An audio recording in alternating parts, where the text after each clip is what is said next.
সে এখন 500 টাকা দিয়ে সাদা কাপড় কিনে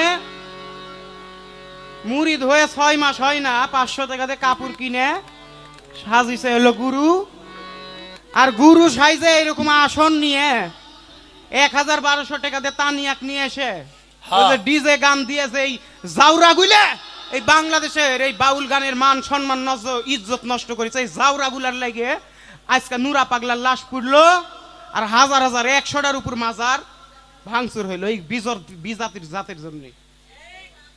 এই রকম এই ফকিরি দলের মধ্যে এই জাউরা গুলার জন্য যাদের জন্মের কোনো ঠিক নাই এই রকম বেয়াদব গুলার জন্য এই বাউল সমাজ এই ফকিরি সমাজ আজকে ধ্বংসের মুখে।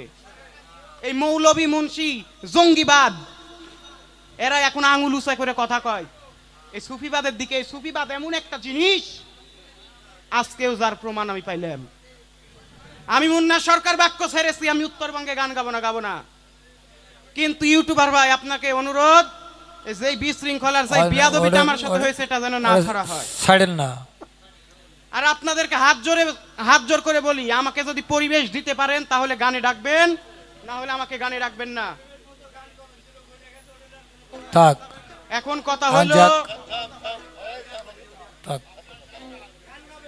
হলো একটাই, আমি হলো কান্দুনে শিল্পী, কারণ আমার দুনিয়াত মাও নাই বাবাও নাই।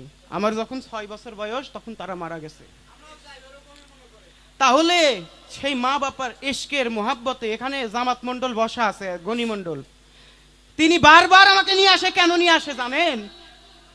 তারও কিন্তু বাবা নাই, আমারও কিন্তু দুনিয়ায় কেউ নাই। এই ভালোবাসার টানে আমি 50-60 হাজার টাকা নিয়ে এক রাত আমি গান গাই। সেই জায়গায় আমি কোনো কথা বলি বাবা আপনি ফোন দেন আমি চলে আসি।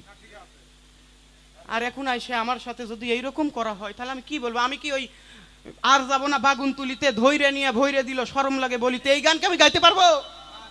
হ্যাঁ বলেন। যারা গায় তারা গাক। আমার পালা গানের ধারা কি ঠিক ছিল না? গানটার গুয়াও গেল মাইরে দিল, এই পরিবেশটাও এলো মানুষগুলো গেল কেন? ধারাই ওই ভাগে একটা মানুষও লড়েনি যখন এই মুন্না সরকার গান গিয়েছে।